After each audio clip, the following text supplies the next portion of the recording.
ప్రభునందు ప్రియులైన దేవుని పిల్లలందరికీ క్రీస్తు పేరిట వందనములు తెలియజేసుకుంటున్నాను. ఎలా ఉన్నారండి? అందరూ బాగున్నారా? ఆరోగ్యాలు ఎలా ఉన్నాయి? అంతా క్షేమమా? Very good.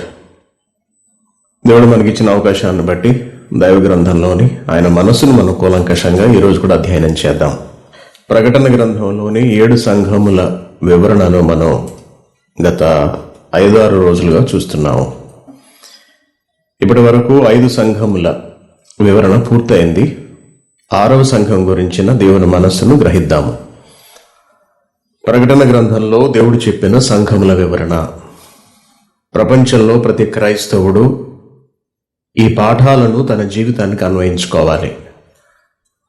సంఘ సభ్యుడిగా బ్రతుకుతున్నప్పుడు ఆ సంఘంలో ఎటువంటి వాతావరణం ఉండాలి, ఎటువంటి పద్ధతులు ఉండాలి, ఎటువంటి జీవితం ఉండాలి అన్నది దేవుడు కోరుకుంటున్నాడు అనేది ప్రతి క్రైస్తవుడు తెలుసుకోవాల్సిన అవసరం ఉన్నది.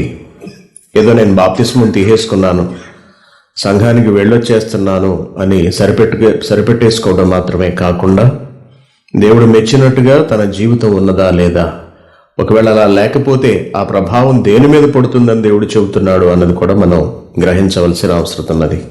దేవుని పిల్లారా, సంఘంలో ఉంటున్నటువంటి మన జీవితం సరిగ్గా లేకపోతే దేవుడు ఆ సంఘము నుండి మనలను దూరపరుస్తాను అంటున్నాడు. కొంతకాలం నాకు ఆ సంఘమునే లేకుండా చేస్తాను అని దేవుడు చెప్తున్నాడు. దేవుని మాట వినని వాళ్ళు సంఘంలో ఉంటున్నారు, దేవుని మాట ప్రకారం బ్రతికే వాళ్ళు కూడా ప్రతి సంఘంలోనూ ఉంటూ ఉంటారు. అయితే వారి సంఖ్యలు ఏ నిష్పత్తిలో ఉన్నవి అని దేవుడు చూస్తుంటాడు. అనగా దేవుని వాక్కుల ప్రకారం బ్రతికే వాళ్ళు ఎక్కువ మంది ఉన్నారా, లేక దేవుని ధిక్కరించే వారి సంఖ్య అధికంగా ఉన్నదా అనేది దేవుడు ఎప్పటికప్పుడు కనిపెడుతూ ఉంటాడు. కాబట్టి భక్తి పేరుతో ఏదో ఒక సంఘానికి వెళుతున్నటువంటి మనము ఎలా ఉంటున్నాము, మన ప్రవర్తన ఎలా ఉన్నది, మన నడవడిక ఎలా ఉన్నది, మన భక్తి జీవితం ఎలా ఉన్నది, వీటన్నిటినీ కూడా వాక్యాన్ని బట్టి మనం ఎప్పటికప్పుడు పరిశీలించుకుంటూ దేవుని ఆజ్ఞలకు అనుగుణంగా జీవిస్తూ మన భక్తిని కొనసాగించవలసిన అవసరం ఉన్నది. లేకపోతే దేవుడు మనకిచ్చిన సమస్తాన్ని తీసివేస్తాడు. చివరిగా దేవుడు తీసేసేది ఈ ప్రాణాన్ని, ఈ దేహాన్ని భూమి మీద నుండి ఆయన తొలగించి వేస్తాడు, తీసేస్తాడు. అనగా సంఘం నుండి మనల్ని దూరపరుస్తాడు. దేవుని పిల్లారా, సంఘానికి దూరం అయిపోతే మన భవిష్యత్తు చాలా భయంకరంగా ఉంటుంది. ఎందుకంటే దేవుని చెంతకు వెళ్ళటానికి దేవుడు ఏర్పాటు చేసిన ఒక మాధ్యమం వంటిది, ఒక మీడియా లాంటిది, లేదా ఒక మార్గం వంటిది సంఘం అనేది. సంఘము ద్వారానే ఒక వ్యక్తికి నానా విధములైన జ్ఞానము చేర్చబడుతుంది. పరలోకము నుండి వచ్చినటువంటి మహాజ్ఞానము ఒక వ్యక్తి దగ్గరకు అందించబడుతుంది కేవలం సంఘం ద్వారా మాత్రమే. కాబట్టి సంఘం అనగానే ఏదో ఒక చిన్నచూపు, ఒక లోకువ, ఒక హేళన, ఇటువంటి అభిప్రాయాలు చాలా మందికి ఉంటూ ఉంటాయి. వాళ్ళకి అవకాశం ఉంటే సంఘంగా సమావేశం కావడానికి వస్తారు, లేకపోతే లేదు. వాళ్ళకి టైం ఉంటే వాళ్ళ దైవజనుడితో మాట్లాడుకుంటారు, లేకపోతే లేదు. వాళ్ళకి ఇవ్వాలనిపిస్తే సంఘము నిమిత్తము దేవుని నిమిత్తము కృతజ్ఞతలు చెల్లిస్తారు, లేకపోతే లేదు. ఇలా ఎవరిష్టం వారిది అయిపోయింది ఈ రోజున. కానీ మన ఇష్టం వచ్చినట్టుగా నడుచుకోవడానికి సంఘం అనేది లేదని మనం తెలుసుకోవాలి. దేవుడికి నచ్చినట్టుగా బ్రతకడం కొరకు మాత్రమే మనలను దేవుడు సంఘంలోనికి నడిపిస్తున్నాడు తప్పించి సంఘం మనకు నచ్చినట్టుగా నడవదు అనే విషయాన్ని చాలా మంది గ్రహించరు. అదొక బాధాకరమైనటువంటి పరిస్థితి. సంఘములోని వాక్యోపదేశకుడు ఇస్తున్నటువంటి వాక్యముల ప్రకారం జీవించాలి అని చాలా మంది కోరుకోరు. తాము చెప్పినట్టుగా వాక్యోపదేశకుడు నడుచుకోవాలి, తాము ఆజ్ఞాపించినట్టుగా సంఘంలోని పరిస్థితులన్నీ కూడా జరగాలి, సంఘం నడవాలి అని కోరుకుంటూ ఉంటారు. చూసారండి, చాలా సంఘాలను మనం చూస్తూ ఉంటాం. వాక్యోపదేశకులు ఎవరు లేరని చెప్పి అక్కడి నుండి ఇక్కడి నుండి పాస్టర్లను తెచ్చుకొని పెట్టుకుంటూ ఉంటారు. వారి చెప్పు చేతుల్లో పాస్టర్ను పెట్టుకోవడానికి ప్రయత్నిస్తూ ఉంటారండి. నేను స్వయంగా చూశాను. విశాఖపట్నంలో మా ఇంటి పక్కనే ఒక చర్చ్ ఉన్నప్పుడు, CSI చర్చ్ అనుకుంటున్నాను, అందులో ఒక ఆయన పెద్ద ఆయన, వయసులో కూడా పెద్ద ఆయన బాగా, అతడు ఎవరిని తెచ్చుకుంటే వాళ్ళు ఆ సంఘానికి ట్రాన్స్ఫర్ అయ్యి వస్తారు. CSI అనేది ఒక అతిపెద్ద సంస్థ. అయితే ఆ విశాఖపట్నంలో ఒక ప్రాంతంలో ఉన్నటువంటి చర్చిలో ఉన్నటువంటి పాస్టర్కి మాత్రం స్వేచ్ఛ ఉండదు. కారణం ఏంటంటే ఆయన నిల్చోమంటే నిల్చోవాలి, కూర్చోమంటే కూర్చోవాలి. ఒక విధంగా చెప్పాలి అంటే ఆయన పెడితేనే ఈ పాస్టర్కు భోజనం, లేకపోతే లేదు. ఆయన వెళ్ళమన్న చోటుకే ఇతడు వెళ్ళాలి. ఒకవేళ సంఘంలో ఎవరైనా సరే ఈ సంఘం పెద్దకు వ్యతిరేకంగా ఉంటున్నట్టయితే వాళ్ళ ఇంటికి పాస్టర్ గారు వెళ్ళడానికి వీల్లేదు, వారి గురించి ప్రార్థన చేయడానికి వీల్లేదు, అసలు వాళ్ళతో మాట్లాడడానికి కూడా వీల్లేదు. ఇటువంటి కఠినమైన నిబంధనలు ఆయన పెట్టేటప్పటికీ ఆ పాస్టర్, నేను చూసిన పాస్టర్ గారు చాలా చాలా కుమిలిపోయి గొళ్ళుమని ఏడిచాడు నా దగ్గర. సరే, అప్పటికి నేను ఇంకా చిన్నోండి, పీజీ అయినట్టుంది అప్పుడే, జస్ట్ నాకు 21 సంవత్సరం ఎంతను. చాలా బాధ అనిపించింది. ఇలాగా సంఘపు విలువ తెలియక సంఘము వాళ్ళ సొత్తు అనుకుంటూ ఉంటారు. అర్థమైందా అంటే, సంఘము మా సొత్తు, మేము కట్టాము ఈ సంఘాన్ని అని చెప్పుకుంటూ ఉంటారు. దేవుని పిల్లారా, సంఘాన్ని ఎవరు కట్టలేరండి. సంఘాన్ని దేవుడే నిర్మించాలి. దేవుడు ఒక వ్యక్తి ద్వారా దాన్ని నిర్మించాలి. అలా నిర్మిస్తాడు దేవుడు. కాబట్టి ఆ దేవుడు ఏర్పాటు చేసుకున్న దైవజనుడు ద్వారా వస్తున్నటువంటి ఆజ్ఞలను సంఘ సభ్యులందరూ అనుసరించాలి తప్పించి తమ ఇష్టాన్ని సంఘం మీద రుద్దే ప్రయత్నం ఎప్పుడూ చేయకూడదు. చాలామంది సంఘంలో స్వనిర్ణయాలు తీసుకుంటూ ఉంటారు. దైవజనుడితో సంబంధం లేకుండా, సంఘాన్ని నడిపిస్తున్న వాడితో సంబంధం లేకుండా తామే కొన్ని నిర్ణయాలు తీసుకుని అమలు జరిగించే ప్రయత్నాలు చేసేస్తూ ఉంటారు. అధికారాన్ని తమ చేతుల్లోకి తీసుకునే ప్రయత్నాలు చేస్తూ ఉంటారు. విర్రవీగుతూ ఉంటారు చాలామంది. తమకున్నటువంటి నోటి మాటను బట్టి, తాము చేస్తున్న పనులను బట్టి, తాము చేస్తున్నటువంటి త్యాగాలను బట్టి, సంఘానికి వాళ్ళు ఇస్తున్నటువంటి డబ్బును బట్టి, ఓకేనా అండి, లేకపోతే వాళ్ళు ఇస్తున్నటువంటి వస్తువులను బట్టి, ఇలా అనేక విధాలుగా సంఘం మీద ఆధిపత్యాన్ని చెలాయించాలి అని, తమ మాట చెల్లేటట్టుగా చూసుకోవాలని, చివరికి సంఘ నాయకుడిని కూడా తమ కాళ్ళ దగ్గర కూర్చోబెట్టుకోవాలి అని చాలామంది తాపత్రయపడుతూ ఉంటారు. ఇది చాలా ప్రమాదకరమైనది అని ప్రతి ఒక్కరు తెలుసుకోవాలి. చాలా ప్రమాదకరమైనది. మనం ఇచ్చే డబ్బు ద్వారా సంఘ నాయకుడిని కంట్రోల్ చేద్దామని కానీ, పనుల ద్వారా సంఘ నాయకుడిని గ్రిప్పులో పెట్టుకుందామని కానీ, సంఘ కార్యక్రమాలను ప్రభావితం చేద్దామని కనుక ప్రయత్నిస్తే దేవుని ఆలోచనలకు, దేవుని పనులకు, దేవుని సంకల్పానికి వ్యతిరేకంగా మనం లేచినట్టు అవుతుంది. దేవుడు దాన్ని చాలా సీరియస్గా తీసుకుంటాడు అని మీలో ప్రతి ఒక్కరు గమనించాలి. ఎందుకంటే సంఘం అనగానే ఒక విధమైన లోకువ, హేళన, ప్రారంభంలో చెప్పాను కదండి, ఏదో ఒక విధమైనటువంటి చీప్ అభిప్రాయం అన్నమాట. చౌకబారుగా ఆలోచిస్తుంటారు చాలామంది. చాలా తప్పు, చాలా పొరపాటు ఈ విషయం. ప్రతి ఒక్కరు గమనించండి. అదేమిటంటే, చాలామంది పట్టుకొచ్చి కృతజ్ఞతలు, దేవుని కొరకైనటువంటి కానుకలు ఇస్తూ ఉంటారు.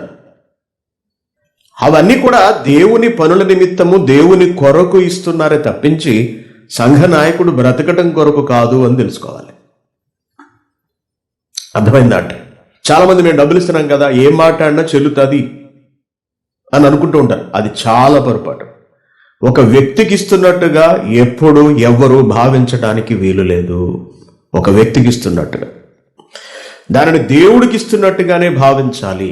ఈవెన్ పాత నిబంధన కాలంలో కూడా దశమ భాగాన్ని తీసుకొచ్చి పెట్టమని చెప్పినప్పుడు దేవుడు ఇశ్రాయేలుతో చెప్పిన మాట ఏమిటంటే, ఇది మీరు లేవీయులకు ఇస్తున్నట్టుగా తీసుకురావడానికి వీలు లేదు అన్నాడు. అది నా ప్రాపర్టీ, అది నాకు చెందవలసినది. నేను అది ఏం చెయ్యాలో అది చేస్తాను, నేను అది ఎవరికి ఇవ్వాలో వాళ్ళకి ఇస్తాను, మీరు జస్ట్ పట్టుకొచ్చి పెట్టండి అంతే అన్నాడు. ఒకటే మాట. కాబట్టి చాలామంది చాలా పేట్రేగి ప్రవర్తిస్తూ ఉంటారు, విర్రవీగి వ్యవహరిస్తూ ఉంటారు. మేము డబ్బులు ఇస్తున్నాం, మేము అది చేస్తున్నాం, మేము ఇది చేస్తున్నాం. ఆ విధానం చాలా పొరపాటు అని మనలో ప్రతి ఒక్కరూ తెలుసుకోవాలి. కాబట్టి దేవుని పిల్లలారా, ఏది జరిగినా అది దేవుని కొరకు, దేవుని పని జరిగించటానికి, దేవుని కొరకు వినియోగించటానికి. దాన్ని ఎలా వినియోగిస్తారు అన్నది దైవజనుడు నిర్ణయిస్తాడు. స్వార్థపూరితుడు కాని దైవజనుడు నిర్ణయిస్తాడు దాన్ని. ప్రజల కష్టాన్ని ఎలా సద్వినియోగపరచాలి, వారికి ఎటువంటి ఆశీర్వాదాలు, దీవెనలు దేవుడి దగ్గర నుండి తెచ్చిపెట్టాలి అన్న దాని గురించి దైవజనుడు ఎప్పుడు ఆలోచిస్తాడు. అలా ఆలోచించేదే సంఘం అంటే, అలా ఆలోచించేదే సంఘం. కాబట్టి సంఘంగా ఉన్న మీరందరూ గమనించవలసింది ఏమిటంటే, మీరు సంఘపు సొత్తు, మీరు ఇచ్చేది కాదు, మీరే సాక్షాత్తు మీరు సంఘపు సొత్తు, మీరు సంఘానికి ఉన్నటువంటి ప్రాపర్టీ అన్నమాట. మీరు దేవుని ఆస్తి, సంఘము. ఆ సంఘాన్ని దేవుడు తనకు నచ్చినట్టుగా నడిపిస్తాడు. ఒక వ్యక్తికి నచ్చినట్టుగా సంఘం ఉండదు, ఉండకూడదు కూడా. ఎప్పుడు గమనించండి, ఒక వ్యక్తికి నచ్చినట్టుగా అతడి ఆలోచనలు నెరవేర్చేటట్టుగా సంఘం ఎప్పుడు ఉండదు, ఉండకూడదు కూడా. ఎల్లప్పుడూ దేవుని ఆలోచనలు, దేవుని ఆశయాలు, దేవుని సంకల్పాలు మాత్రమే సంఘములో అమలు జరుగుతూ వెళుతూ ఉండాలి. ఇది దేవుని నిర్ణయం. కారణం, సంఘం ఎవరిది? దేవునిది. సంఘమునకు శిరస్సు ఎవరు? ప్రభువు, క్రీస్తు. కాబట్టి ఆయన వాక్యానుసారంగా నడవాలి ఏదైనా సరే, అంతే తప్పించి మనుషుల ఇచ్ఛలను బట్టి నడవకూడదు. దేవుని ఆజ్ఞానుసారంగా, వాక్యానుసారంగా సంఘ నాయకుడు తీసుకువెళ్లే విధంగానే సంఘం వెళ్ళాలి తప్పించి తమకు నచ్చినట్టుగా మేము కొంతమందిని పక్కకు లాక్కెళ్తాం, కొంతమంది మైండ్ మరొకల వైపు తిప్పుతాము, లేకపోతే ఇంకొక వాక్యం వైపు తిప్పుతాము అని అనుకునే వాళ్ళు వ్యర్థులు. వాళ్ళు ఏం చేస్తున్నారో వాళ్ళకి తెలియట్లేదు అన్నమాట. వారు తమ క్రియలలో చెడిపోయిన వాళ్ళు, తమ మార్గమును చెరిపేసుకున్న వాళ్ళు, తమ భవిష్యత్తును తామే కాల రాసుకుంటున్న వాళ్ళు. అర్థమైందండి? తమ జీవితాన్ని తామే చేజేతుల అగ్నికి ఆహుతి చేసుకుంటున్న వాళ్ళు. ఇటువంటి వాళ్ళు తమ పద్ధతులు మార్చుకోవాలి అని 5 సంఘాలకు దేవుడు ఎన్ని విధాలుగా నచ్చజెప్పాడో మనం చూస్తున్నాం. ఇలా సంఘం అనగానే తేలిక భావన ఏర్పాటు చేసుకుని సంఘాన్ని చీల్చుచు, సంఘ మనుషులను తమ మాటలతో అపవిత్రపరచుచు పక్కదారికి తీసుకువెళ్ళిపోతున్న వాళ్ళందరినీ కూడా దేవుడు కనిపెడుతూ ఉంటాడు. వారికి ఇవ్వవలసిన దానిని వారికి ఇవ్వడానికి దేవుడు ఎప్పుడు సిద్ధంగా ఉంటాడు. అలాగే సంఘం కొరకు ఎల్లప్పుడూ కష్టపడుతూ, తాపత్రయపడుతూ, త్యాగం చేస్తూ, సంఘానికి లోబడి వినమ్రులై ఉంటున్న వారిని కూడా దేవుడు ఎల్లప్పుడూ ప్రేమిస్తూ ఉంటాడు, గమనిస్తూ ఉంటాడు, ఆయన వారిని దీవిస్తూ ఉంటాడు అనే గత 5 సంఘాల గురించి దేవుడు మాట్లాడిన మాటలను బట్టి మనం నేర్చుకుంటున్నాం. కాబట్టి సంఘం పట్ల మీకున్నటువంటి అభిప్రాయాన్ని మార్చుకోండి. మీకున్నటువంటి తేలికపాటి ఉద్దేశాలను తీసివేయండి. సంఘం సాక్షాత్తు దేవుని నిలయం, అనగా దేవుని వాక్యము కొలువై ఉండే చోటది. సంఘము ద్వారా నానా విధములైన జ్ఞానము ప్రపంచానికి తెలియచేయబడుతుంది. అది సంఘం అంటే. చివరికి మీకు కూడా జ్ఞానాన్ని నేర్పిస్తున్నది ఎవరు? సంఘము. చివరికి మీకు కూడా ఈ రోజున వాక్యం నేర్చుకుని ఆత్మను రక్షించుకున్నారు. ఇక్కడున్న వాళ్ళలో, లైవ్ చూస్తున్న వాళ్ళలో అనేకులు. ఎవరి వల్ల జరిగింది? సంఘము వల్ల జరిగింది. అటువంటి సంఘాల్లోకి చిచ్చు పెట్టడానికి, సంఘంలో మనుషులు ఈడ్చికెళ్ళిపోవడానికి అసలు మీకు ఆలోచన ఎలా వస్తుందో అర్థం కాదు. కొంతమంది ఉన్నారు ఇటువంటి వాళ్ళు. కాబట్టి ప్రియమైన దేవుని పిల్లారా, ఇటువంటి వాళ్ళ గురించి 5 సంఘాల్లోనూ చాలా ఎక్కువగా ప్రభు మాట్లాడడాన్ని మనం విన్నాం. నీకొలాయుతుల బోధము తీసుకొచ్చేవారు. ఏమండి? జారత్వము చేయునట్లు ప్రోత్సహించే యెజబెలు మనస్తత్వము, అనగా సహోదరుల మధ్యలో ఐకమత్యాన్ని దెబ్బతీసే ఇటువంటి వాళ్ళ గురించి మాట్లాడాడు దేవుడు. కాబట్టి దేవుని పిల్లలారా, దేవుడిస్తున్న అవకాశము మారు మనస్సు పొందాలి. ప్రతి సంఘం గురించి ఆయన ఇది చెబుతున్నాడు. మీరు మారాలి అంటున్నాడు. మీరు మారాలి, మీరు మారాలి, మీలో మార్పు రావాలి. అర్థమైందా? మీలో మార్పు రావాలి. మార్పు రాకపోతే, సంఘం అనే దాని పట్ల మీకున్నటువంటి అభిప్రాయం మారకపోతే దేవుడు చాలా తీవ్రమైన నిర్ణయాలను తీసుకుంటాడు. కాబట్టి మీకు ఖాళీ ఉన్నప్పుడు సంఘానికి రావడం, మీకు బోరు కొట్టినప్పుడు సంఘంలో ఉన్న వారి గురించి గాసిప్స్ అనగా వదంతులు మాట్లాడుకోవడం, పితూరీలు మాట్లాడుకోవడం, ఒకరి మీద నిత్యము కంప్లైంట్లు చెప్పుకోవడం, ఏమండి, లేకపోతే నిందలు వేసుకోవడం. వాళ్ళు అలా అన్నారు, వీళ్ళు ఎలా అన్నారు, నా గురించి ఎలా చెప్పుకుంటున్నారు, వాళ్ళ గురించి ఎలా మాట్లాడుకుంటున్నారు, మీ గురించి ఎలా అనుకుంటున్నారు, వీటన్నిటిని విడిచిపెట్టడం చాలా చాలా అవసరము. సంఘమునకు మనం ఏం చేయగలం? ఇదే ఆలోచించాలి. ఇది ఆలోచించరు. విచిత్రమైన మాటలు మాట్లాడుతుంటారు ఆడవాళ్ళు. దేవుని కొరకైన సంగతులు ఆలోచించరు. వాక్యాన్ని ఎలా ముందుకు తీసుకెళ్దామనే తాపత్రయం ఉండదు. వీడేం చేస్తున్నాడు, వాడేం చేస్తున్నాడు, వీళ్ళింట్లో ఎవరున్నారు, వాళ్ళకి ఎవరు పనులు చేసి పెడుతున్నారు, వీళ్ళు ఎవరితో మాట్లాడుతున్నారు, ఇవి లేనిపోని, ఎందుకు పనికిరాని, అసహ్యమైన, దరిద్రమైన మాటలు చెప్పుకుంటూ మాత్రం తిరుగుతూ ఉంటారు. అటువంటి వాళ్ళు సంఘ సభ్యులు కాలేరు. అటువంటి పనులు చేసేవాళ్ళు, అనగా ఇటువంటి మాటలు చెప్పుకుంటూ తిరిగేవాళ్ళు దేవుని కొరకు ఎన్ని పనులు చేద్దాం అనుకుంటున్నా, చేస్తున్నా అవన్నీ కూడా నిష్ప్రయోజనములు అవుతాయని ప్రతి ఒక్కరు తెలుసుకోవాల్సిన అవసరం ఉన్నది. కాబట్టి సంఘం గురించి మంచి అభిప్రాయాన్ని కలిగి ఉండండి. సంఘంలోని వ్యక్తుల గురించి మంచి అభిప్రాయాన్ని కలిగి ఉండండి ఎప్పుడు కూడా.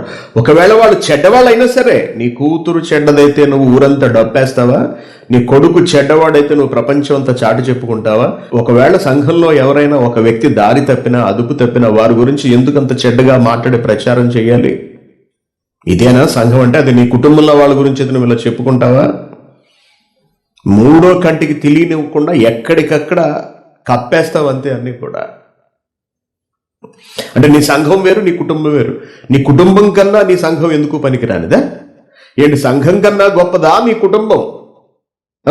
వాక్యానుసారమైన బ్రతుకు లేదు, వాక్యానుసారమైన మాట లేదు, వాక్యానుసారమైన జీవితం లేదు.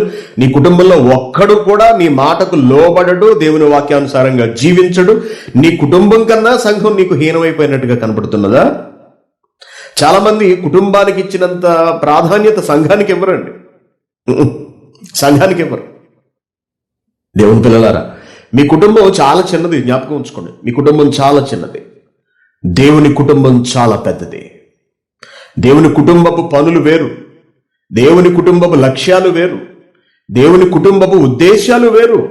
వాటికి మీరు మీ కుటుంబము లోబడాలి తప్పించి వాటికి వ్యతిరేకంగా వెళదాము, వారిని అబాసుపాలు చేద్దాము, వీళ్ళ గురించి చెడ్డగా మాట్లాడదాము, లేకపోతే వాళ్ళ మీద నిందలు మోపుదాము, వీళ్ళ గురించి అలరి చేద్దాము, లేకపోతే ఫలానా వాళ్ళ గురించి చెప్పుడు మాటలు చెప్పుకుందాం, వీళ్ళ గురించి మరొకరికి చెబుదాము, ఇటువంటి అభిప్రాయాలన్నీ మనం కలిగి ఉండే సంఘంలో ఈ తరహా మాటలు కనుక మాట్లాడుతున్నట్టయితే మనము క్రైస్తవులము కాలేము. క్రైస్తవులము కాలేము. తెలుసుకోండి, క్రైస్తవులము కాలేము. నీ గురించి ఎవరైనా ఒక వ్యక్తి, అయితే మరొకరు గురించి ఎవరైనా ఒక వ్యక్తి, మన సంఘంలో ఉన్న ఒక వ్యక్తి గురించి మరొకరు మన దగ్గర చెడ్డగా మాట్లాడుతున్నప్పుడు మన గుండె బాధపడాలి.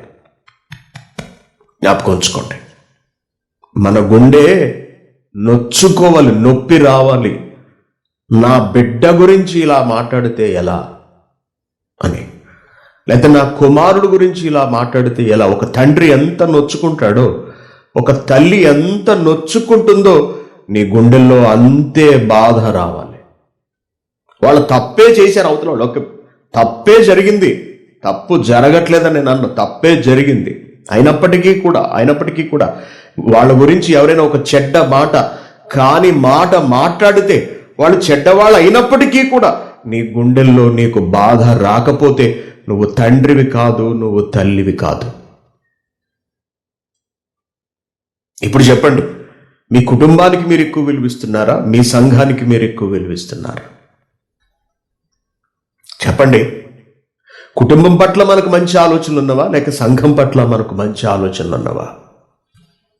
కుటుంబం పట్ల మనకి ఎంత బాధ్యత ఉంటుందో అంతకు మించిన బాధ్యత మన సంఘం పట్ల మనకు లేకపోతే మనం క్రైస్తవులము, సంఘ సభ్యులము, విశ్వాసులము కాలేము. ఏమనుకుంటున్నారు సంఘం అంటే? సంఘం కొరకు క్రీస్తు ప్రాణం పెట్టాడు సంఘాన్ని స్థాపించడానికి. సంఘాన్ని బలపరచడానికి పౌలు ఎన్ని శ్రమలు పడ్డాడో మనకు తెలుసు.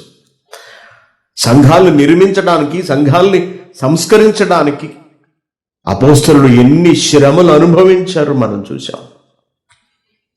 చివరికి పరిశుద్ధాత్ముడు ఈ లోకంలో ఉన్నది కూడా దేని కొరకు తెలుసా? సంఘముల కొరకే. అంత గొప్పది సంఘం అంటే వాక్యానుసారంగా వెళుతున్నటువంటి సంఘము, వాక్యానుసారమైన బోధలు ఉన్నటువంటి సంఘము. దాని గురించి మాట్లాడుతున్నాను నేను.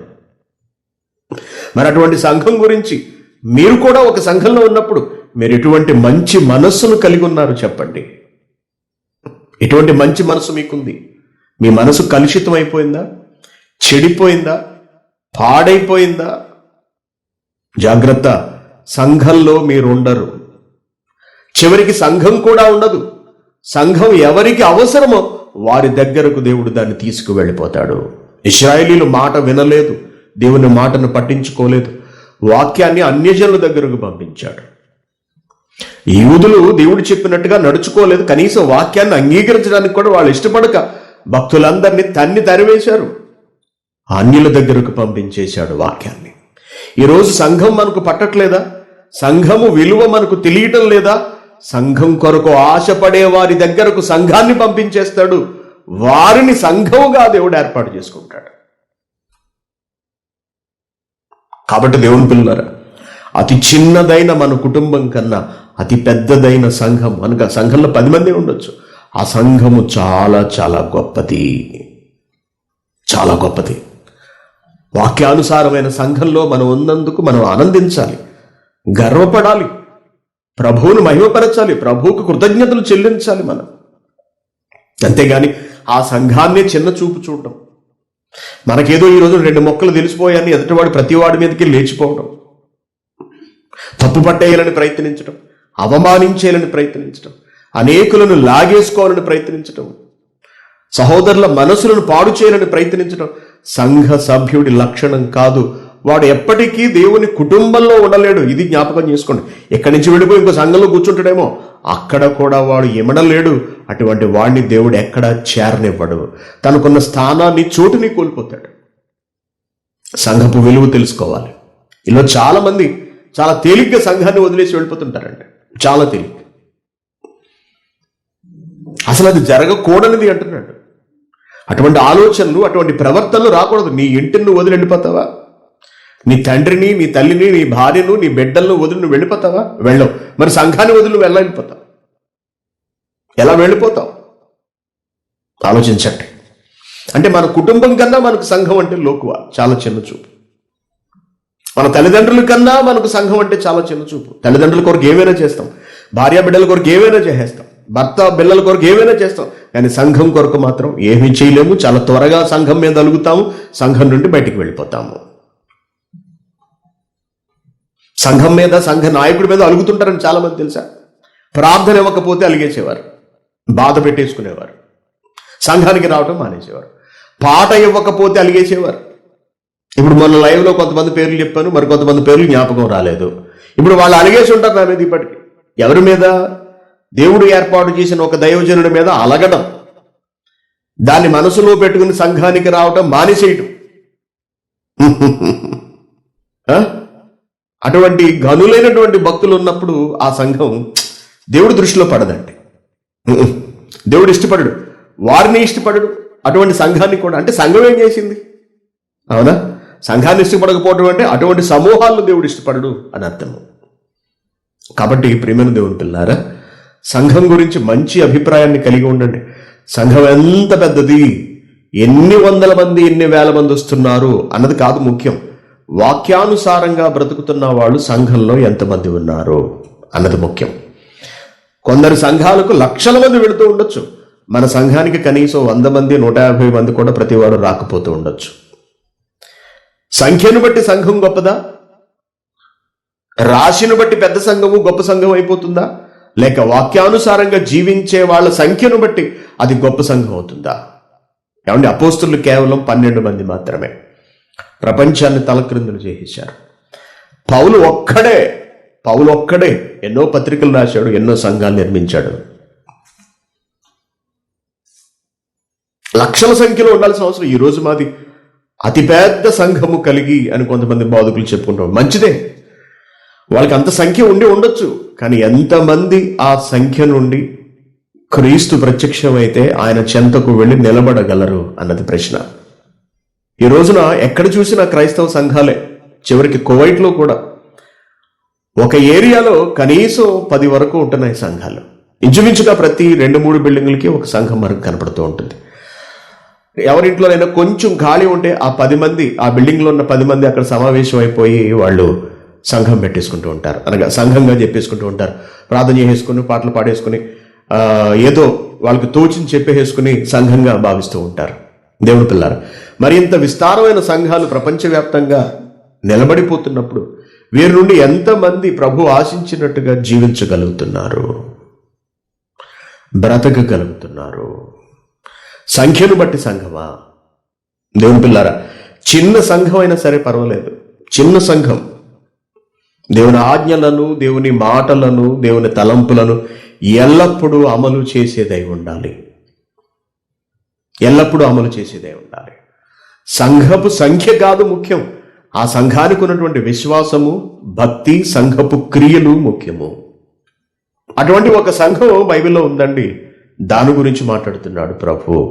ఆ సంఘమే నాటి ఆసియా ప్రాంతంలో ఉన్నటువంటి ఫిలదెల్ఫియా సంఘము. ఫిలదెల్ఫియా చూద్దాం, చూడండి. ప్రకటన గ్రంథము 3వ అధ్యాయము 7వ వచనం. ఫిలదెల్ఫియాలో ఉన్న సంఘపు దూతకు ఇలాగూ వ్రాయవు: దావీదు తాళపు చెవి కలిగి ఎవడును వేయలేకుండా తీయువాడును ఎవడును తీయలేకుండా వేయవాడునైన సత్యస్వరూపియగు పరిశుద్ధుడు చెప్పు సంగతులేమనగా, నీ క్రియలను నేను ఎరుగుదును. నీకున్న శక్తి కొంచెమై ఉండినను నీవు నా వాక్యము గైకొని నా నామమును ఎరుగననలేదు.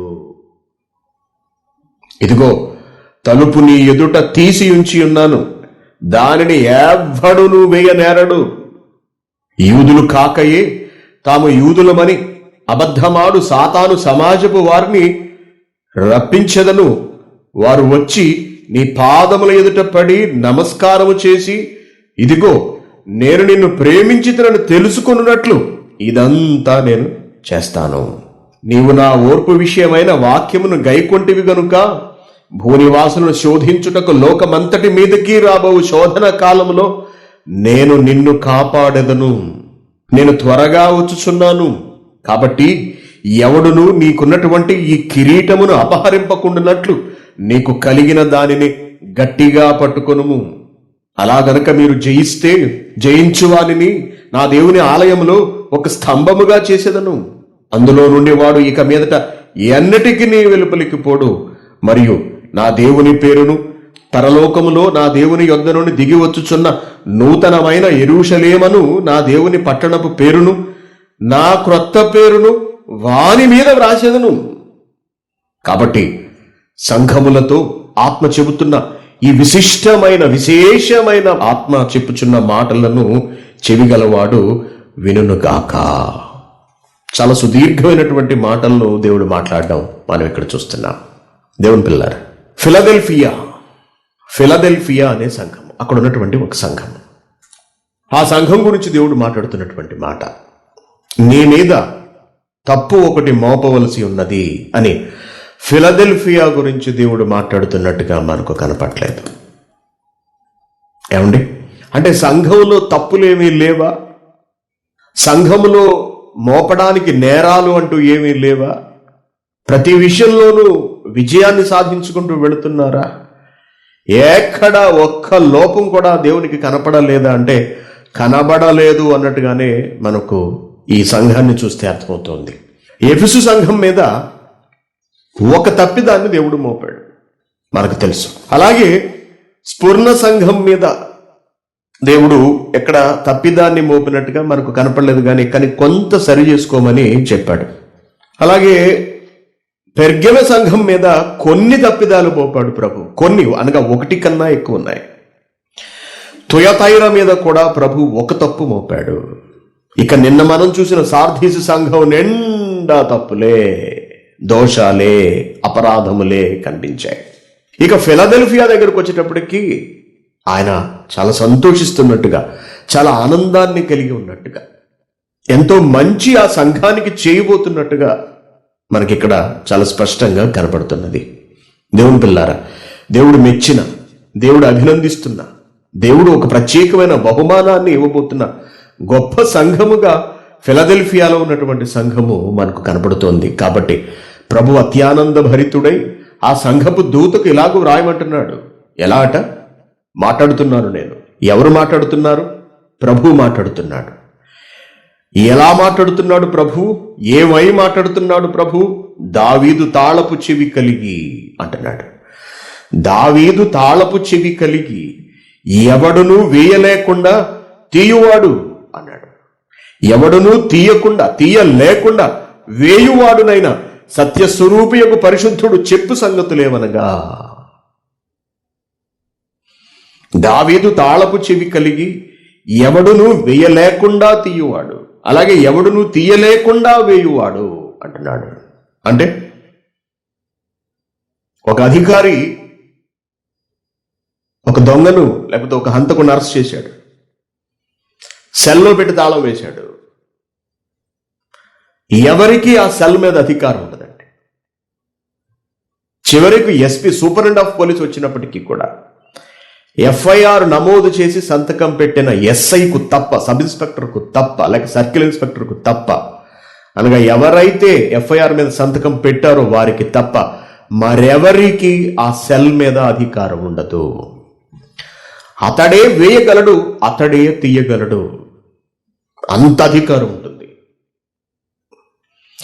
అలాగే సుప్రీంకోర్టు ఒక జడ్జిమెంట్ ఇచ్చిన తర్వాత ఇక దానిని ప్రశ్నించే గాని దాన్ని వ్యతిరేకించేటటువంటి అధికారం కానీ ఎవ్వరికీ ఉండదు. ఎందుకంటే సుప్రీంకోర్టు అనేది సర్వోన్నతమైనటువంటి న్యాయస్థానం, సర్వోన్నత న్యాయస్థానం. దాని తీర్పులు అంతిమములు. ఇక అది దాటి మరొక కోర్టుకు వెళ్ళే అవకాశం లేదు. అంటే అధికారానికి చిహ్నము, నిదర్శనము. అలాగే ఇక్కడ దావీదు తాళపు చెవి కలిగి, దావీదుకున్నటువంటి తాళపు చెవి అనగానే ఇక్కడ మనం ఆలోచించవలసింది ఆ తాళపు చెవి గురించి దేవుడు తరువాత రాయించినటువంటి మాటలు. అదేమిటి? ఒకడు తీయలేడు, ఒకడు వేయలేడు. ఒకడు తీయలేడు, ఒకడు వేయలేడు అనగా తాళం వేశాడు, తీయటం మరొకరి వలన కాదు. తాళం తీసిపెట్టి చూసారంటే మనం ఏం చేస్తాం, ఒక్కొక్కసారి డోర్ తీసి తాళాన్ని పక్కన ఏదైనా గోళ్ళు ఉంటే దానికి వేసేస్తాం, ఇంక తిరిగి వేయటానికి కూడా ఉండదు, తిరిగి వేయటానికి ఉండదు. ఇక దావీదుకు దేవుడు అధికారం అనుగ్రహించాడు, దావీదును రాజుగా నియమించాడు.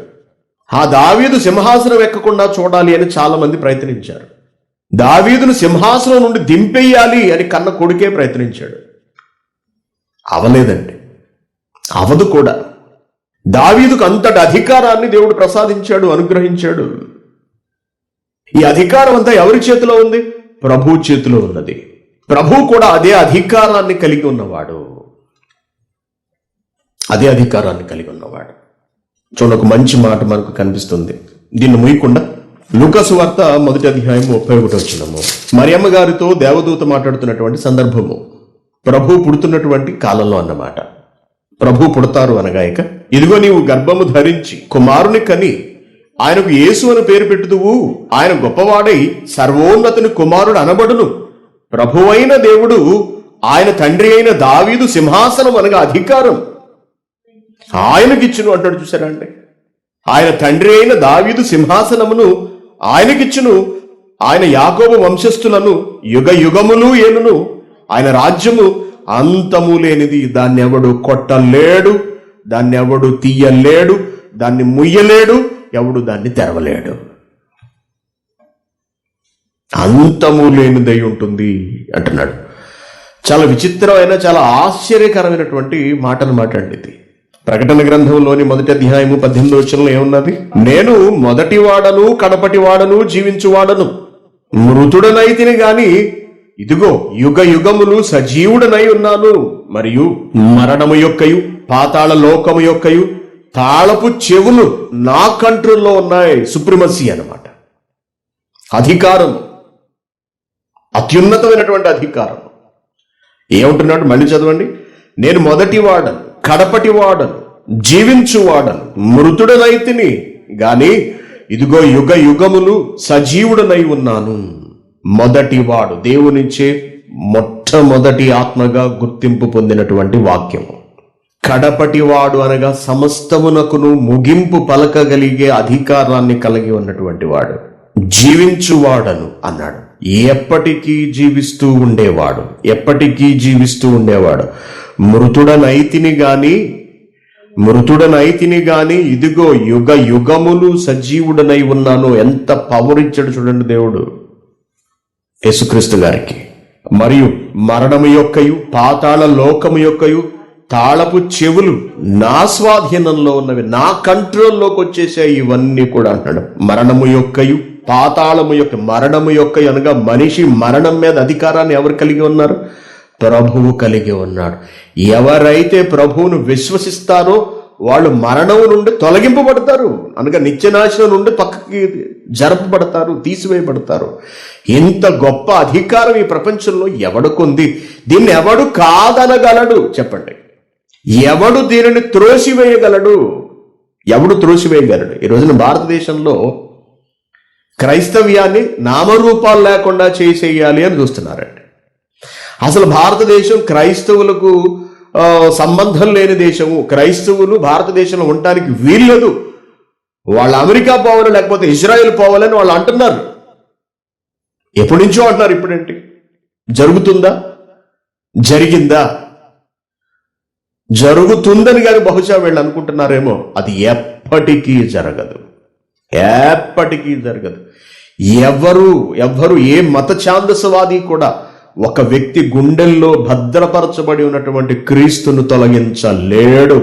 అసంభవం, అసంభవం. అది క్రీస్తుకున్నటువంటి విశేషాధికారం. దానిని తొలగించడం ఎవరి తరం కాదు. ఒక వ్యక్తి గుండెల్లోకి ప్రభు వెళ్లకుండా నిరోధించడం ఏ ఒక్కడి వల్ల కాదు. చూడండి, మత ఛాందసవాదులు భారతదేశంలో పేట్రేగిన తర్వాత క్రైస్తవులందరూ సంఘటితమైపోయారు.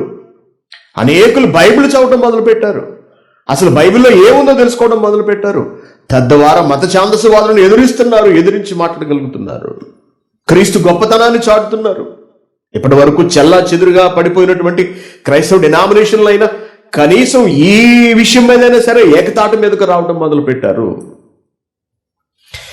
ఎవరు క్రీస్తును తీసేయలేరండి మనుషులలో నుండి. ఇది జరిగే పని కాదు. ఆ మనిషి చచ్చిపోతాడేమో, మనిషిని చంపగలరేమో తప్పించి వాళ్ళు అతడి నరాన జీర్ణించుకుపోయిన ప్రభువును మాత్రం తీసివేయలేరు. జరగదు అది ఎప్పటికీ కూడా. అది విశేష అధికారం, అది అసాధారణ అధికారం, అదొక అద్భుత ప్రక్రియ. అంతటి గొప్పతనాన్ని కలిగి ఉన్నారు ప్రభువు. దావీదుకు అటువంటి అధికారాన్ని అనుగ్రహించాడు దేవుడు. తర్వాత యేసుక్రీస్తు గారికి అటువంటి అధికారం. దావీదుకి కేవలం ఇశ్రాయేలు రాజ్యం మీదే, కానీ క్రీస్తుకి సమస్త ప్రాంతం, యావత్ ప్రపంచం మీద మరియు అన్ని లోకాలలోనూ కూడా విశేషాధికారాలను తండ్రి అయిన దేవుడు కట్టబెట్టాడు.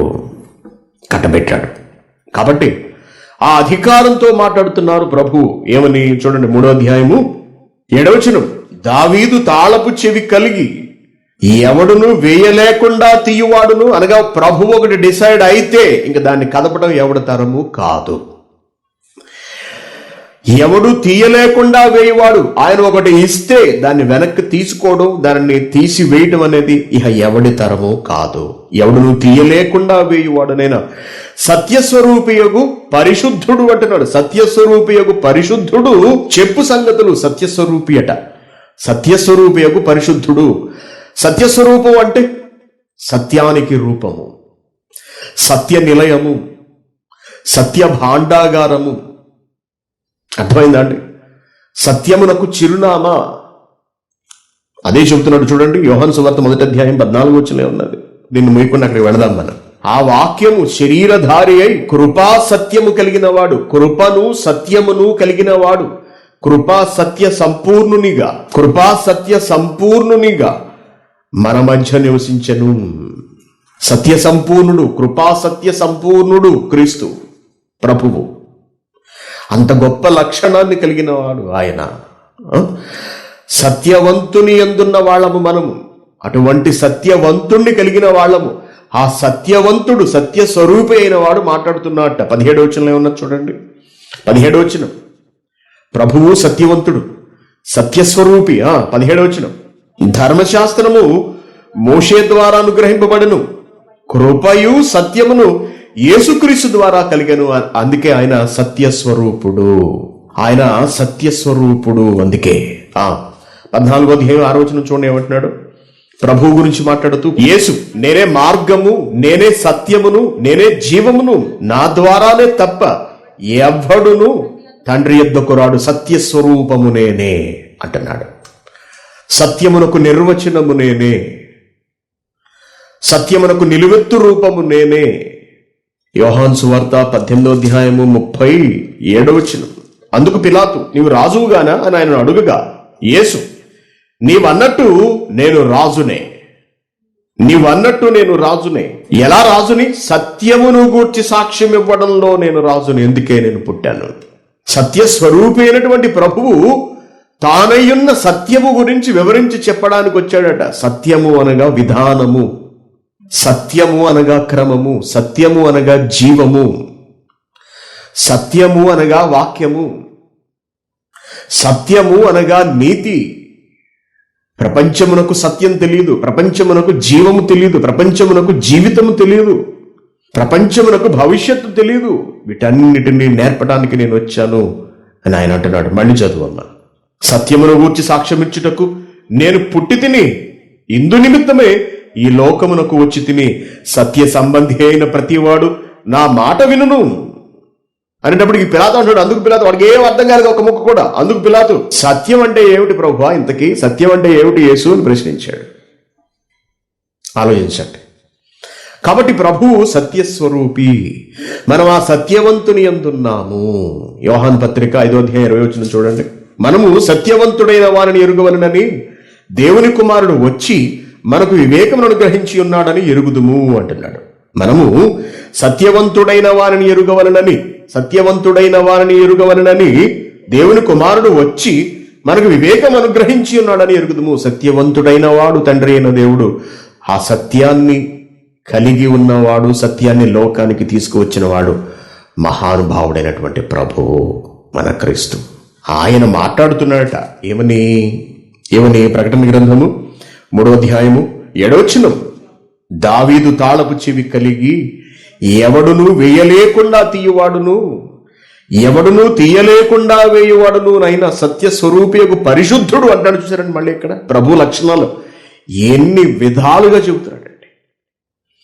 ప్రభు గొప్పతనాన్ని ఎన్ని రూపాలుగా చెప్పుకుంటూ వెళుతున్నాడండి. ఎందుకు? అర్థం కావాలి అని, సంఘంలో ఉన్నవాడికి అర్థం కావాలి అని. యేసుక్రీస్తు గారు అంటే ఏమిటో సరిగ్గా తెలియదండి. వాక్యము అనే పేరు కూడా యేసుక్రీస్తు గారు కలిగి ఉన్నారని చాలా మంది క్రైస్తవులకు తెలియదండి. తెలియదు అనగా జ్ఞానం రహితులు అనమాట, జ్ఞానహీనులు, జ్ఞానమును నేర్చుకోరని వాళ్ళు, తెలుసుకొని వాళ్ళు, తెలియచెబుతున్నా వినని వాళ్ళు, తెలియచెప్పేవాళ్ళు లేకపోవడం వల్ల అజ్ఞానంలో మగ్గిపోతున్న వాళ్ళు, సర్వసత్యంలోకి రాని వాళ్ళు ఎందరో ఈ ప్రపంచంలో ఉన్నారు. దేవుని పిల్లారా, ప్రభువు గురించి ఎన్ని మాటలు, ఎంత వివరణ. ఎందుకు? సంఘానికి అర్థం కావాలి ప్రభు అంటే ఏమిటో, ప్రభు ఎంత గొప్పవాడో తెలియాలి. సంఘానికి శిరస్సుగా ప్రభు ఎందుకు ఉంటున్నాడో తెలుసుకోవాలి ప్రతి సంఘ సభ్యుడు కూడా. అందుకే చెప్తున్నాడు సత్యస్వరూపియగు పరిశుద్ధుడు అంటున్నాడు. సాధారణంగా ఈ పరిశుద్ధుడు అనే మాట పాత నిబంధనలో మన తండ్రి అయిన దేవుని గురించి వింటాం. లేవీకాండం 11వ అధ్యాయం చూడండి. తండ్రి అయిన దేవుడి గురించి మాట్లాడుతూ ఆయన తన గురించి ఎలా పరిచయం చేసుకున్నారో తండ్రి మనకి ఇక్కడ అర్థమవుతుంది. చూడండి, లేవీకాండము 11వ అధ్యాయము 44వ వచనం, నేను మీ దేవుడినైన యెహోవాను, నేను పరిశుద్ధుడని గనుక మీరును పరిశుద్ధులై ఉండినట్లు మిమ్మును మీరు పరిశుద్ధపరచుకొనవలెను అంటున్నాడు. నేను పరిశుద్ధుడను అని ప్రభువు చెబుతున్నాడు.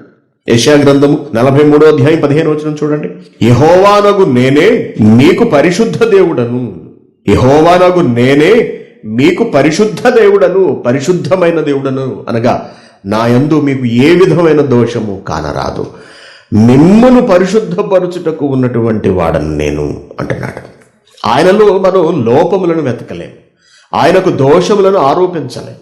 ఆయన హృదయములోను, ఆయన మాటలోను, ఆయన నడవడికలోను, ఆయన నిర్ణయాలలోనూ కూడా ఎక్కడా దోషము మనకు కనపడదు. దుష్కార్యములు ఆయన చేయడు. ఆయన మానవులు వంటి వాడు కాడు. ఆయన పరమ పవిత్రుడు, పరిశుద్ధుడు, తండ్రి అయిన దేవుడు. ఓకేనండి. యెషయా గ్రంథము 6వ అధ్యాయము 3వ వచనంలో దేవదూతలు ఎలా ప్రభువును ఘనపరుస్తున్నావో, తండ్రి అయిన దేవుణ్ణి ఘనపరుస్తున్నావో, ఏ మాటతో ఆయనను మహిమపరుస్తున్నావో మనకు తెలుసు. యెషయా గ్రంథం 6వ అధ్యాయం 3వ వచనంలో వారు దేవదూతలు సైన్యములకు అధిపతియగు యెహోవా భయంకరుడు, భీకరుడు, ఆగ్రహోదగ్రుడు, మహాశక్తివంతుడు అని అనట్లేదు. చూసారా అండి, ఇక్కడ ఏమంటున్నారంటే దేవదూతలు ఈ సందర్భంలో ఆయన పరిశుద్ధుడు, ఆయన పరిశుద్ధుడు అని ఘనపరుస్తున్నారు. ఆయనకు ఉన్నటువంటి ఒక వాస్తవమైన లక్షణాన్ని వాళ్ళు ఎలుగెత్తి చాటుతున్నారు. ఆ విషయాన్ని దేవుడు మనకు రాయించాడు. కారణం మనం గ్రహించాలి, మనం తెలుసుకోవాలి అని. ఎందుకు తెలుసుకోవాలి? మనం ఆయన పోలిక, ఆయన స్వరూపంలోనే పుట్టాం కాబట్టి. ఆయన పోలిక ఏమిటి? ఆయన ఏమై ఉన్నాడు? ఆయన పరిశుద్ధుడై ఉన్నాడు. మనము కూడా ఏమై ఉంటాము? ఆటోమేటిక్గా పరిశుద్ధులం అయ్యే ఉంటాం. మనం కూడా పరిశుద్ధులమే దేవుని పిల్లారా. అంటే సంఘంలో ప్రతి ఒక్కడు పరిశుద్ధుడు. ఎందుకంటే తండ్రి పరిశుద్ధుడైతే కుమారుడు కూడా పరిశుద్ధుడే అవుతాడు. ఇకపోతే క్రీస్తు గురించి, ఆయన పరిశుద్ధత గురించి, ఆయన శక్తి సామర్థ్యముల గురించి ఏమి రాయిస్తున్నాడు దేవుడు చూడండి. యెషయా గ్రంథము 53వ అధ్యాయంలోనే ఆత్మగా ఉన్నప్పుడు ఆ ఆత్మ పరిశుద్ధతను కలిగి ఉండటం వేరు, ఆత్మగా ఉన్నప్పుడు పరిశుద్ధులుగా ఉండటం వేరు, పరిశుద్ధతను కొనసాగించడం వేరు. కానీ ఒక వ్యక్తి శరీరగా పుట్టిన తరువాత ఆ పరిశుద్ధతను కాపాడుకోవాలి అంటే పాపభూయిష్టమైన ఈ లోకంలో బ్రతుకుతూ కూడా ఆ పాపపు మరకను తనకు అంటకుండా చూసుకోవాలి, ఆ డాగు తన మీద పడకుండా జాగ్రత్త పడాలి అంటే ఎంత కష్టమో మనకు తెలుసు, మనం అనుభవిస్తున్నాం. కానీ ఒక వ్యక్తి గురించి మాట్లాడుతూ అతడి భవిష్యత్తు గురించి తెలియచేస్తూ ప్రవక్త ద్వారా దేవుడు ఏం పలికించాడో చూడండి. 53వ అధ్యాయము 9వ వచనంలో, అతడు మరణమైనప్పుడు భక్తిహీనులతో అతనికి సమాధి నియమింపబడెను, ధనవంతుని యొద్ద అతడు ఉంచబడెను, నిశ్చయముగా అతడు అన్యాయమేమీ చేయలేదు, అతని నోట ఏ కపటము లేదు, అతని నోట ఏ కపటము లేదు అంటున్నాడు. ఏంటి, నోట కూడా కపటం లేదా? లేదు. ఇంత నోట కపటము లేని వాళ్లను ఏమని మనం పిలవచ్చండి? పరిశుద్ధులు. ఎవరి గురించి వ్రాస్తున్నటువంటి మాట ఇది? ప్రభువైన క్రీస్తు గురించి వ్రాస్తున్నటువంటి మాట. అనగా ప్రభు పరిశుద్ధుడా? ఎస్. కనీసం మాటలో కూడా ఎక్కడా తేడా లేదా అంటే మాటలో కూడా తేడా లేదు. మాటలోనే తేడా లేనివాడు ప్రవర్తనలో ఎలా తేడా కలిగి ఉంటాడు, మనస్సులో ఎలా తేడా కలిగి ఉంటాడు చెప్పండి. అందుకే పేతురు మొదటి పత్రిక 2వ అధ్యాయం 22వ వచనంలో ప్రభువును గురించి ఇచ్చినటువంటి సాక్ష్యం చూడండి ఎలా ఉందో. ఒక వ్యక్తి గురించి మరొక వ్యక్తి ఇచ్చినటువంటి సాక్ష్యం అంటే, ఈరోజు మన నోట పాపం లేదు అని మనం అసలు ఎవరి గురించి అయినా చెప్పగలమా అండి? మన నోట కపటం లేదని మనం చెప్పుకోగలమా? మన బిడ్డల గురించి కానీ, మన తండ్రి గురించి కానీ, చివరికి మన గురించి కానీ చెప్పుకోగలిగేటంతటి ధైర్యం, మరొకరి గురించి ఇంత పెద్ద సాక్ష్యం ఇవ్వగలిగేటంతటి ధైర్యం మనకు ఉంటుందా అండి? అసలు ఉంటుందా చెప్పండి. కానీ పేతురు అనే ఒక మహాభక్తుడు తన వలె ఈ భూమి మీద శరీరంతో బ్రతికిన సాటి మనిషి అయిన ప్రభువు గురించి ఇస్తున్నటువంటి సాక్ష్యం ఏమిటట?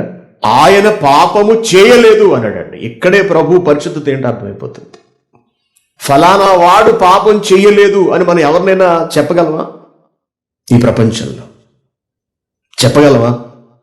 అంత ధైర్యం అనుకుంటుందండి అసలు.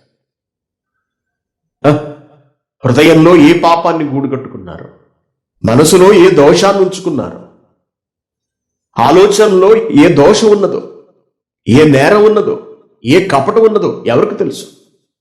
అంతేకాకుండా మన మాటల్లో ఎన్ని కపటపు మాటలండి. లోపల మనసులో ఒకటి ఉంచుకుంటాం, పైకి మరొకటి మాట్లాడతాం మెత్తగా ప్రేమగా. పైకంతా ప్రేమగా మాట్లాడుతుంటాం, లోపలంతా వేషధారణ మనది. కపటం ఉంటుంది, ద్వేషం ఉంటుంది, అసూయ ఉంటుంది, క్రోధం ఉంటుంది, కక్ష ఉంటుంది. వీటన్నిటినీ మనసులో ఉంచుకునే ఏమీ లేనట్టుగా మనం మాట్లాడుతూ ఉంటాము. కానీ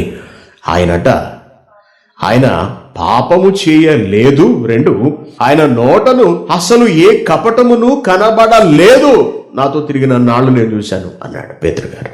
ఇంత అద్భుతమైన సాక్ష్యం అండి. అదండి ప్రభు అంటే, అదండి యేసుక్రీస్తు గారు అంటే. ఏమండి, ఇంతటి మొనగాడు అసలు ఈ ప్రపంచంలో ఎవడున్నాడు చెప్పండి? ఏ పాపము చేయని, నోట చిన్న కపటము కూడా రానివ్వని మహా పురుష పుంగవుడు, పురుషోత్తముడు ఎవడున్నాడు చెప్పండి ఈ ప్రపంచంలో? ఒక్క ప్రభు అయిన యేసుక్రీస్తు గారు తప్ప. అటువంటి ప్రభువు మాట్లాడుతున్నాడట ఫిలదెల్ఫియా సంఘం గురించి. చదవండి 3వ అధ్యాయము 7వ వచనం. దావీదు తాళపు చెవి కలిగి ఎవడును వేయలేకుండా తీయువాడును, ఎవడును తీయలేకుండా వేయువాడునైనా సత్యస్వరూపియగు పరిశుద్ధుడు చెప్పు సంగతులేవనగా, ఫిలదెల్ఫియా వస్తున్నాడు ప్రభు సబ్జెక్టులోకి. నీ క్రియలను నేను ఎరుగుదును, నీ పనులు నాకు తెలుసు. నీకున్న శక్తి కొంచెమై ఉండినను నీవు నా వాక్యము గైకొని నా నామము ఎరుగను అనలేదు అంటున్నాడు. అభినందనలతో ముంచెత్తుతున్నాడండి. నిజంగా ఏమిటట? నీ క్రియలను నేను ఎరుగుదును, నీ పనులు నాకు నచ్చాయి. నేను చూస్తున్నాను నీ పనులన్నింటినీ కూడా, నీ నడవడికను నేను గమనిస్తున్నాను, నీ త్యాగములను నేను గమనిస్తున్నాను, నీ క్రియలు నా కంటికి చాలా స్పష్టంగా కనబడుతున్నవి. నీకున్న శక్తి కొంచెమై ఉండినను అన్నాడు చూడండి.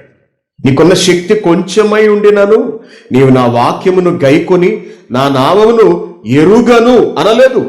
కాబట్టి ఇదిగో తలుపు నీ ఎదుట తీసి ఉంచి ఉన్నాను, దానిని ఎవడును వేయ నేరడు అన్నాడు. చూసారండి, ముందు తనను గురించినటువంటి ఉపోద్ఘాతం ఎందుకు ఇచ్చాడో కిందున్న మాటలు బట్టి మనకు అర్థమవుతోంది. ముందు ఏమిచ్చాడు ఉపోద్ఘాతము? ఎవడును వేయలేకుండా తీయవాడును, ఎవడును తీయలేకుండా వేయవాడునైన సత్యస్వరూపయోగ పరిశుద్ధుడు అని ఎందుకు అన్నాడంటే, ఆ సంఘానికి తాను ఇవ్వబోతున్న ఒక గొప్ప వరం గురించి, దానిని ఎవ్వడు ఏమీ చేయలేడు అన్న దాని గురించే ప్రభు అలా మాట్లాడాడు. క్రియలు బాగున్నాయట, నీకున్న శక్తి కొంచెమై, అంటే చిన్న సంఘం కావచ్చు, జనసంఖ్యలో చిన్నది కావచ్చు, ఆర్థికంగా చిన్న సంఘం కావచ్చు, కానీ క్రియలు మాత్రం చాలా గొప్పవిగా ఉన్నాయట. ఎంత గొప్పవిగా లేకపోతే ప్రభువు ఎవడు తీయలేని దాన్ని నీకు ఇస్తున్నాను అంటాడు చెప్పండి. అంటే అప్పటికి నిలిచి ఉన్నటువంటి సంఘాలలో ఏ సంఘము ఈ ఫిలదెల్ఫియా చేసినంతటి క్రియలు చేయలేకపోయిందనమాట. ఎన్నో సంఘాలు ఉండి ఉండొచ్చుగాక, ఇక్కడ 7 సంఘాల గురించి చెప్పాడు. అవి కాకుండా బైబిల్లో ఇంకా ఎన్నో సంఘాలు రాయబడ్డాయి. ఏ సంఘానికి కట్టబెట్టని ప్రత్యేకతను ఒకదాన్ని ఈ ఫిలదెల్ఫియాకి ఇస్తున్నాడంటే, ఎవ్వరూ కనబరచలేని గొప్ప కార్యాలు వాళ్ళు కనపరిచారన్నమాట. శ్రమలలో, ఇబ్బందులలో, కష్టాలలో, ఆర్థిక సమస్యలలో, చుట్టుపక్కల నుంచి వచ్చేటటువంటి ఇబ్బందులలో ఏ విషయంలో అయినా సరే వాళ్ళు నిలదొక్కుని ప్రభు నామాన్ని ఎరుగననక వాళ్ళు బలంగా నిలబడ్డారన్నమాట.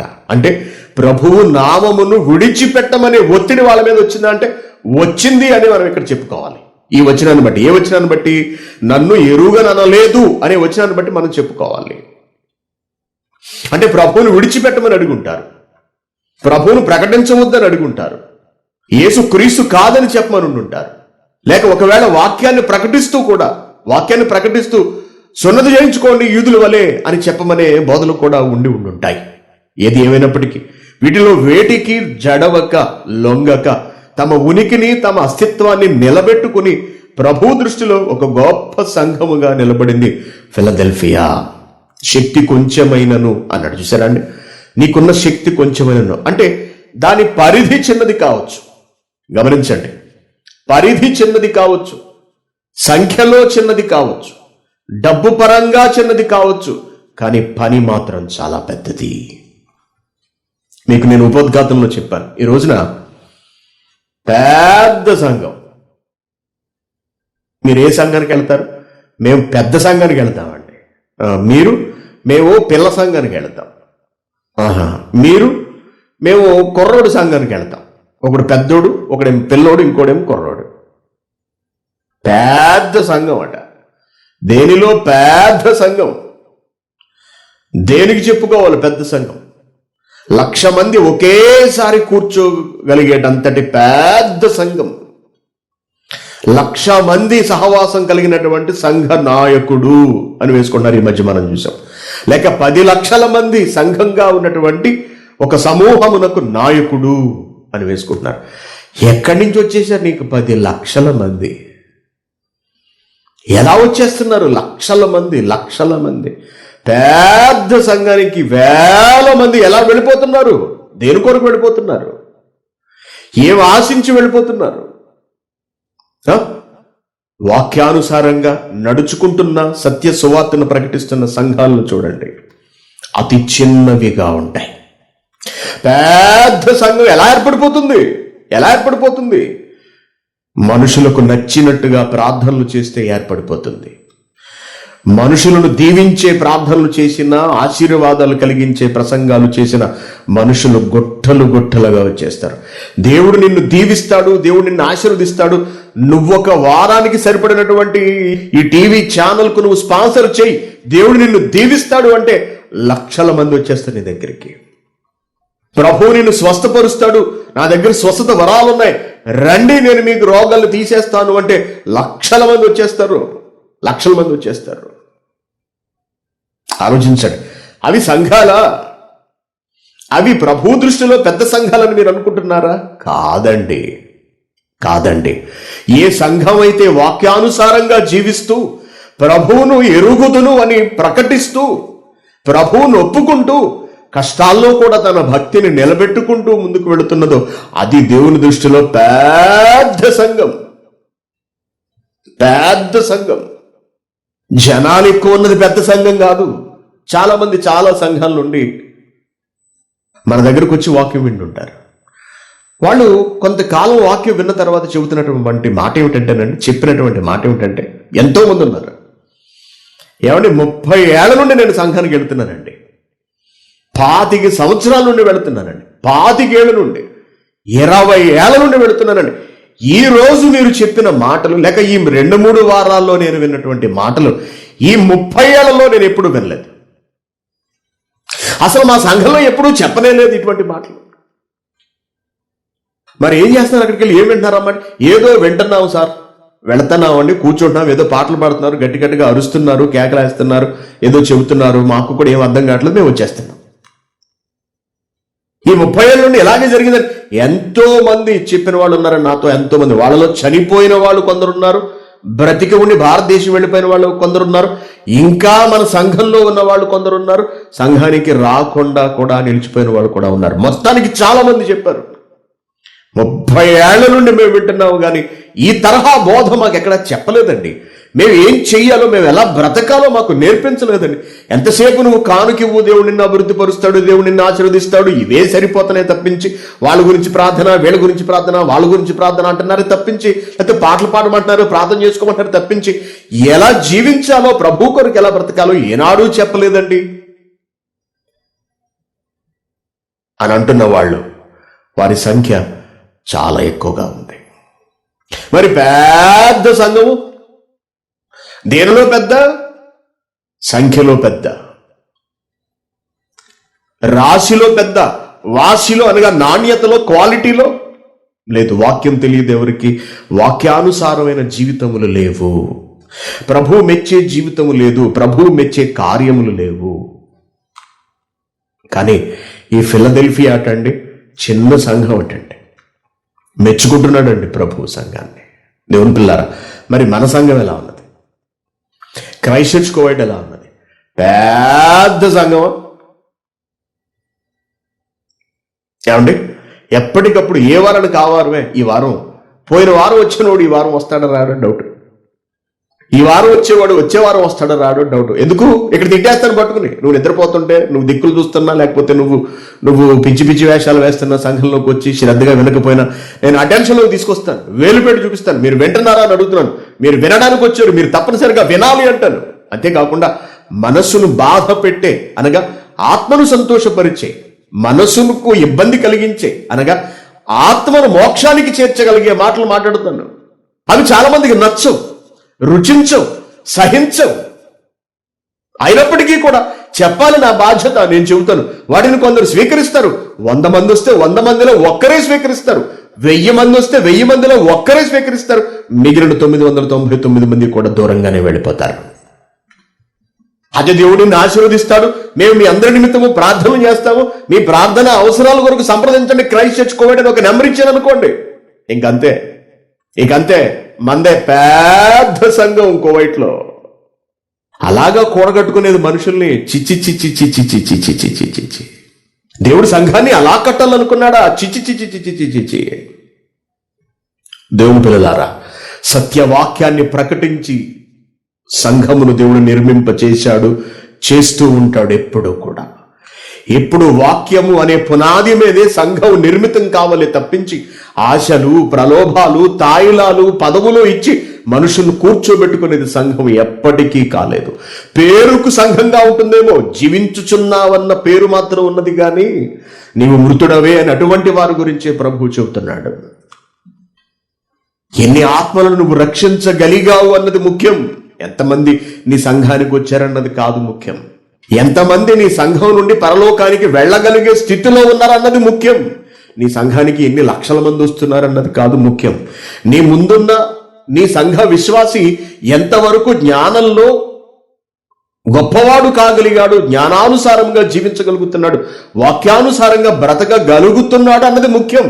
అది తప్పించి ఎంత కానుకలు ఇస్తున్నారు, ఉద్యోగస్తులు ఎంతమంది వస్తున్నారు, సంఘానికి దశంభాగములు ఎన్ని వస్తున్నాయి, కవర్లు ఎక్కడ పెడదాము, చాలా సంఘాల్లో కవర్లు పెట్టేసి ఉంటాయండి, అక్కడ కవర్లు పెట్టుంటాయి, ప్రత్యేక కానుకో కవరు,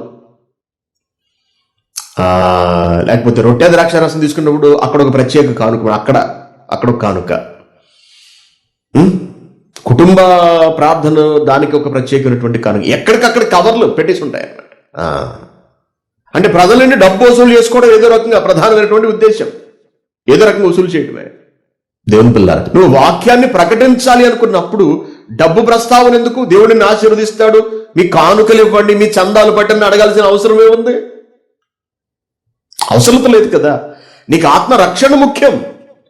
ఆత్మను రక్షించు, నువ్వు దాని కొరకు నీకున్నదంతా పెట్టు. అప్పుడు దేవుడే నీకు కావలసిన సమస్త వనరులను సమకూర్చి పెడతాడు, సంఘాన్ని అభివృద్ధి చేస్తాడు, సంఘానికి ఏ లోటు రాకుండా చూస్తాడు. అలా కాదు, వీళ్ళకి ఏ లోటు రాకుండా చూసుకుంటారు. ముందు వ్యక్తిగతంగా తాము బాగోవాలి, తాము బాగుపడాలి అని అనుకుంటారు. అందుకే సంఘాలు ఈ రోజున వాక్యం లేక నిర్వీర్యం అయిపోతున్నామండి. వాక్యం అందక నాశనం అయిపోతున్నాయి సంఘాలు. కాబట్టి ప్రియమైన దేవుని పిల్లారా, ఇక్కడ ఏమంటాడంటే ప్రభువు, నీ క్రియలను నేను ఎరుగుదును, నీ క్రియలను నేను ఎరుగుదును. ఫిలదెల్ఫియా, నీకున్న శక్తి కొంచెమై ఉండినాను, నీకున్న శక్తి కొంచెమై ఉండినాను. నీవు నా వాక్యమును గైకొని నా నామమును ఎరుగను అని అనలేదు. కాబట్టి ఇదిగో తలుపు నీ ఎదుట తీశాను అన్నాడంటే, తలుపు తీసేసాడంటే దాని అర్థం ఏంటి? నువ్వు ఇక ప్రవేశించు లోపలికి అంటున్నాడు అంతే. ఇక ప్రవేశించు, నీకు అడ్డు లేదు, ఇక నిన్ను ఆపగలిగే వాడెవడు? ఇదిగో నేను తలుపు నీ ఎదుట తీసి ఉంచి ఉన్నాను, దాని ఎవ్వడు వేయలేడు, ఇక ఎవడి తరము కాదు. నీ గురించి నాకు తెలిసిపోయింది, నేను ఫిక్స్ అయిపోయాను ఇంకా అన్నాడు. ఫిలదెల్ఫియా, నువ్వు అద్భుతం, నీ క్రియలకు హ్యాట్స్ ఆఫ్, అభినందిస్తున్నాను నేను, నిన్ను ఆహ్వానం పలుకుతున్నాను నేను నీకు. వెల్కమ్, సాదర ఆహ్వానం, హృదయపూర్వక స్వాగత సుమాంజలి అంటున్నాడు. ప్రభువే స్వాగతం చెప్పేస్తూ ఉంటే ఇంకేమిటండి అసలు. ఫిలదెల్ఫియా సంఘపు వారి జీవితం ధన్యమైపోయిందండి. వాళ్ళు క్రియలలో చూపించుకున్నారు, తెచ్చుకున్నారు, ప్రభు దగ్గర నుండి ఆ స్థితి తెచ్చుకున్నారు వాళ్ళు. దాని కొరకు వాళ్ళు పోరాటం చేశారు, శ్రమలు అనుభవించారు, ఎదుర్కొన్నారు ప్రతి దాన్ని కూడా. ఏ దశలోనూ ప్రభువును విడిచిపెట్టలేదు. ప్రభువెవరో మాకు తెలియదు అనలేదు. అనగా జీవితాలను ధారపోసిన సంఘము ఫిలదెల్ఫియా సంఘము ప్రభువు కొరకు. అందుకే రమ్మంటున్నాడు. మనకి మనలేమంటాడు? క్రైస్ట్ చర్చ్ కోవిడ్ని ఏమంటాడు? రమ్మంటాడా, పొమ్మంటాడా? తలుపు వేసేశాను, ఇంక అసలు ఎవడూ తీయలేడంటాడా? మన పరిస్థితి ఏమైపోతుంది ఏమండి? లేక మనకు కూడా తలుపు తీశాను, వేయుట ఎవ్వడి తరము కాదు అంటాడా? ఏమంటాడు మన సంఘము గురించి? సంఘాన్ని డిసైడ్ చేసేది ఎవరు? మనమే. మన పరిస్థితులు, మన ప్రవర్తనలు, మన పోరాటము, మన త్యాగము, మన నిలకడ, మన సామర్థ్యము, మన పరిశుద్ధత, మన పవిత్రత మీదే ప్రభు మనల్ని ఆహ్వానించడాన్ని కానీ ప్రభు మనల్ని తృణీకరించడం కానీ ఆధారపడి ఉంటుంది. దేవుని పిల్లలు, ఎలా ఉన్నాము మనము సంఘముగా? ఒక్కొక్కరము విడివిడిగా మన గురించి మనం ఆలోచించుకోవాలి. ఒక్కొక్కరము విడివిడిగా ఎలా ఉన్నాం మనం? ఒక సంఘములో మన ప్రవర్తన ఎలా ఉంది? క్రైస్ట్ చర్చ్ కోవైట్లో మన ప్రవర్తన ఎలా ఉంది? ఏం చేస్తున్నాం మనం దేవుని కొరకు? ఎలా నిలబడుతున్నాం మనం దేవుని కొరకు? ఎలా అర్థం చేసుకోగలుగుతున్నాం మనం దేవుని కొరకు? మన పరిశుద్ధతను, మన పవిత్రతను మనం ఎలా కాపాడుకోగలుగుతున్నాము? కాపాడుకుంటున్నావా? లేక మన పరిశుద్ధతను, లేకపోతే ప్రభువుకున్నటువంటి ఆ గొప్పదనాన్ని కలిగి ఉన్న మనము, క్రీస్తును ధరించుకున్నటువంటి మనము దాన్ని సర్వనాశనం చేసుకుంటున్నామా? ఆలోచించుకోవాల్సిన అవసరం మన మీదే ఉంది. ఎందుకంటే ఇప్పుడు ఆ సంఘాలు అక్కడ ఏవీ లేవండి ఆసియాలో. మరి ఎందుకు రాయించాడు ఇవన్నీ కూడా?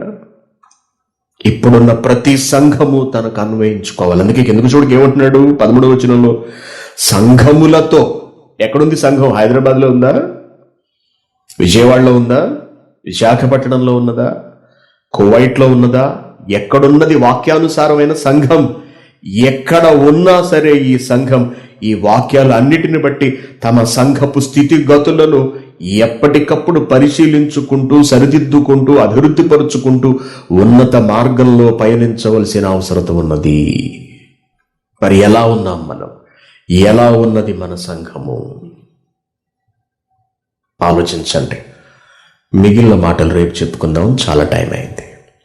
దేవుని పిల్లారా, నేను మీకు చెబుతున్నది ఏమిటంటే, వింటున్న ఈ సంఘాలను గూర్చిన ప్రసంగాలన్నిటి ద్వారా సంఘము పట్ల మీకు ఒక మంచి అభిప్రాయం ఏర్పడాలి. సంఘమునకు దేవుడు ఎంత విలువిస్తున్నాడో మీరు తెలుసుకోవాలి. సంఘము అనగా ఒక భవంతి కాదు, సమూహము, ఆయన బిడ్డల సమాహారము. ఏక భావజాలాన్ని కలిగిన వ్యక్తుల సమావేశము, ఏక మనస్తత్వానికి ప్రతిబింబము, క్రీస్తు ఆశయాలకు ప్రతిబింబము సంఘము. అది అంతే తప్పించి మేము అక్కడ కూర్చుంటున్నాం కాబట్టి మేమందరం కలిపి ఒక సంఘాన్ని మూసేశారు, సంఘాన్ని తీసేశారు, సంఘానికి వెళుతున్నాము, అటువంటి మాటలు జస్ట్ మనం మాట్లాడుకోవడానికి ఉపయోగపడితే తప్పించి వాస్తవంగా సంఘం పట్ల మనకున్నటువంటి అభిప్రాయం ఇదిగో ఇప్పుడు నేను చెప్పినట్టుగా ఇలా ఉండాలి. ఒకరితో ఒకరు మనసు కలిసి ఉండాలి, ఒకరిని ఒకరు ప్రేమిస్తూ ఉండాలి, ఒకరిని ఒకరు ఆదరిస్తూ ఉండాలి. అంతే తప్పించి ఒకరి మీద ఒకరు చాడీలు చెప్పుకుని, ఒకరి మీద ఇంకొకరు పితూరీలు చెప్పుకుంటూ 24 గంటలు ఒకరిని ఒకరు నిందిస్తూ, హేళన చేసుకుంటూ, అవమానించుకుంటూ వెళితే అది సంఘం ఎప్పటికీ కాలేదు. అలాగే ప్రభు కొరకు ఏ పని చెయ్యక, త్యాగాలకు సిద్ధపడక, ధైర్యాన్ని కనబరచక, మరి ముఖ్యంగా ధైర్యాన్ని కనబరచక, ప్రభు నామమును బహిరంగంగా ఒప్పుకోవడానికి సమ్మతించక, పరిస్థితులకు లొంగి లోబడిపోతే అది సంఘం ఎంత మాత్రం అనిపించుకోదు.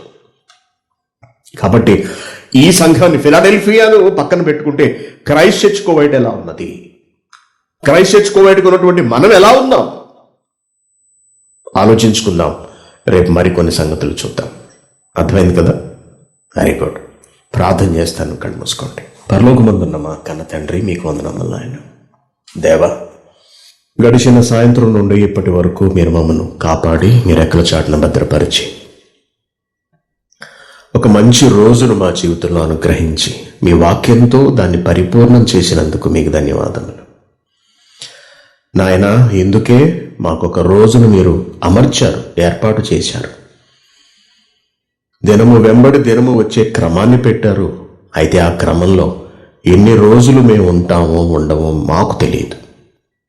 అయినప్పటికీ నాయన, మమ్మల్ని ప్రేమించి మీరు ఈ రోజును మాకు అనుగ్రహించారు. సంఘం పట్ల మీకున్నటువంటి గొప్ప అభిప్రాయాలను మాకు వివరించారు. దీని అంతటిని బట్టి మీకు ధన్యవాదములు తెలియజేసుకుంటున్నాం తండ్రి. నాయన, సంఘంలో మేము ఎలా ఉండాలో, ఎలా నడుచుకోవాలో మీ మనస్సును తరచి ఆలోచిస్తూ మేము గ్రహిస్తున్నాం తండ్రి. మీ బిడ్డలందరూ కూడా వింటున్నారు. విన్న వాక్యాన్ని విడిచిపెట్టి తమను తాము మోసగించుకోకుండా సంఘం పట్ల ఒక మంచి అభిప్రాయాన్ని ఏర్పరచుకొని, సంఘం పట్ల ఒక నిబద్ధత, ఒక క్రమశిక్షణ, ఒక క్రమము, ఒక ప్రేమ, ఆప్యాయత, ఒక బాధ్యతను కలిగి మసులుకునేటట్టుగా మీ బిడ్డల మనస్సులను తెరవండి తండ్రి. ఏ విషయం మీద పట్టు లేదు నాయన. సంఘాల పరిస్థితిని మేము చూస్తున్నాం. వాక్యాన్ని నేర్చుకోలేరు, క్రమముగా సంఘానికి రాలేరు తండ్రి, అభ్యాసంలో పాల్గొనలేరు, సంఘమునకు హాజరై సమాజంగా కూడుకొనలేరు, మీకు ప్రార్థించలేరు, సహోదరులను కలవలేరు, వారితో కలవలేరు, కలిసి బ్రతకను లేరు. ఇటువంటి పరిస్థితుల్లో ప్రపంచ సంఘములున్నవి తండ్రి. ఎక్కడికక్కడ విడిపోతున్నవారు, సంఘాన్ని విడిచిపెట్టి వెళ్ళిపోయి మరొక సంఘాన్ని పెట్టుకుంటున్నాము అని భావించుకునేవాళ్ళు, అలా పెట్టుకుంటున్న వాళ్ళు, వీళ్ళందరూ కూడా మీ మనస్సును గ్రహించని వారు తండ్రి. సంఘం పట్ల మీకున్న గొప్పదైన ఆలోచనను తెలుసుకోని వారు, గ్రహించని వారు, అర్థం చేసుకొని వారు. అందుకే నాయన, అందరికీ అర్థం చేయించడానికి మీరు ఈ విషయాలన్నిటినీ బైబిల్ గ్రంథంలో వ్రాయించారు. వాటన్నిటినీ మాకు నేర్పిస్తున్నారు. మీకు ధన్యవాదములు తెలియజేసుకుంటున్నాము నాయన.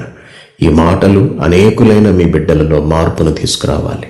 సంఘంలో తమ ప్రవర్తన ఎలా ఉన్నదో, ఎలా ఉంటే మీరు ఇష్టపడతారో, ఎలా లేకపోతే మీరు సంఘం నుండి గెంటివేస్తారో, చివరికి ఈ లోకం నుండి గెంటివేసి పాతాళ లోకమునకు మీరు ఎలా తోసేస్తారో ప్రతి ఒక్కరూ గ్రహించాలి నాయన.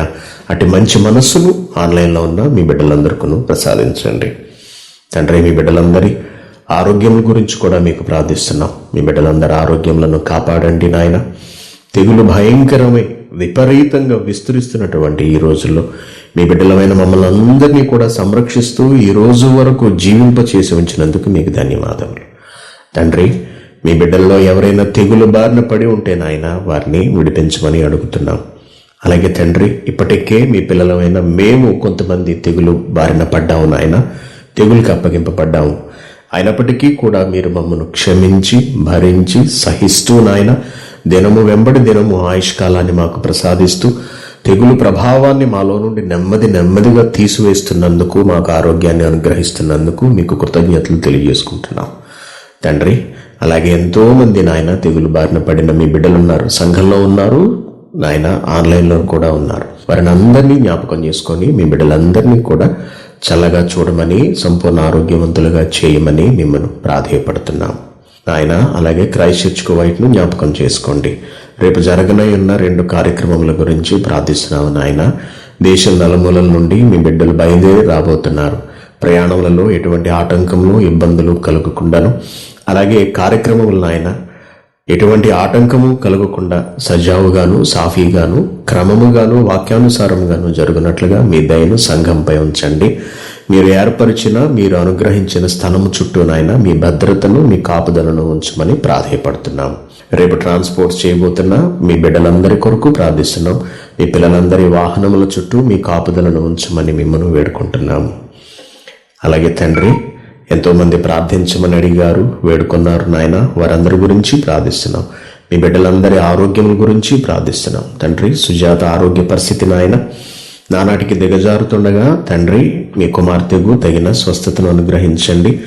సంఘమునకు ఆమె చేసినటువంటి త్యాగములను మీరు జ్ఞాపకం చేసుకుని నాయన మీ బిడ్డను చల్లగా చూడమని, జరగనైన పరీక్షలో నాయన మీరు తోడుండి తండ్రి బిడ్డకు మంచి ఆరోగ్యాన్ని అనుగ్రహించమని ప్రాధేయపడుతున్నాము. అలాగే అనేక సమస్యలలో ఉండి, అవసరాలలో ఉండి తండ్రి, కష్టాలలో ఉండి మీ పిల్లలు అనేకులు ప్రార్థించమని అడిగారు నాయన. మీ బిడ్డలు చేసిన పనులను బట్టి, మీ పట్ల వారు కనబరుస్తున్న విశ్వాసమును బట్టి, ప్రేమను బట్టి మీ చిత్తమైతే మీ బిడ్డలకు సహకరించమని మిమ్మల్ని ప్రాధేయపడుతున్నాం తండ్రి. ఇంత విలువైన జ్ఞాన సంపదను మాకు నేర్పిస్తున్న మా ఆత్మీయ తండ్రిని బట్టి మీకు ధన్యవాదములు. ఆయనకి దీర్ఘాయుషను, సంపూర్ణ ఆరోగ్యమును ప్రసాదించమని మిమ్మల్ని ప్రాధేయపడుతున్నాం నాయన. అనేక దేశాల నుండి మీ బిడ్డలు వాక్యాన్ని వినడానికి వస్తున్నారు నాయన. పనులు చేసుకుంటూ కూడా తండ్రి మీ పిల్లలు వాక్యాన్ని వింటున్నారు. మీ బిడ్డలు కనబరుస్తున్న ప్రేమను మీరు గమనించండి, వారి ప్రేమను స్వీకరించమని మిమ్మల్ని ప్రాధేయపడుతున్నాం. మీ బిడ్డలందరినీ చల్లగా చూడండి, వారి కుటుంబాలను జ్ఞాపకం చేసుకోండి, వారి పని పాటలలో తోడుండమని కోరుకుంటున్నాం. దేవా, మమ్మల్ని ప్రేమించి మీరు మాకు ఇచ్చిన ఈ అద్భుతమైన రోజునకే మీకు ధన్యవాదములు తండ్రి. నన్ను మీరు జ్ఞాపకం చేసుకుంటూ దినము వెంబడి దినము నాకు ఆయుష్కాలాన్ని అనుగ్రహిస్తూ నాయన, తెగులు చేత నేను బాధింపబడుతున్నా తండ్రి, నన్ను నిలబెట్టి, నన్ను బలపరిచి మీ వాక్యం చెప్పడానికి నన్ను స్థిరపరుస్తున్నందుకు మీకు ధన్యవాదములు తండ్రి. ఎప్పటి వల్ల ఈ రోజు కూడా నాయన మీ పని నిమిత్తమే నాకు ఆయుష్కాలమును, భవిష్యత్తును, జీవితమును ఇమ్మని వేడుకుంటున్నాము. అనేకులకు మీ సత్యాన్ని అందించటానికి, అనేకుల ఆత్మలను రక్షించటానికి తగిన అవకాశమును నాకు ప్రసాదించండి తండ్రి. మీ కొరకైన పని నాకు ఉన్నట్టయితే ఈ లోకంలో ఉంచండి నాయన. నా పని పూర్తయినట్టయితే తండ్రి మీ చిత్త ప్రకారము నా ఎడలు జరిగించమని మిమ్మల్ని కోరుకుంటున్నాను. అదేవిధంగా తండ్రి, రేపటి కార్యక్రమం గురించి మరొకసారి ప్రార్థిస్తున్నాను నాయన.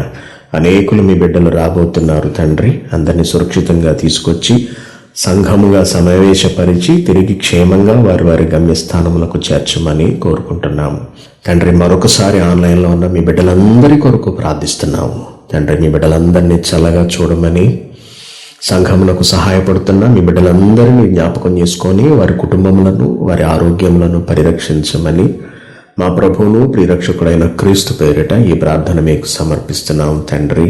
ఆమేన్. అందరికీ వందనాలు.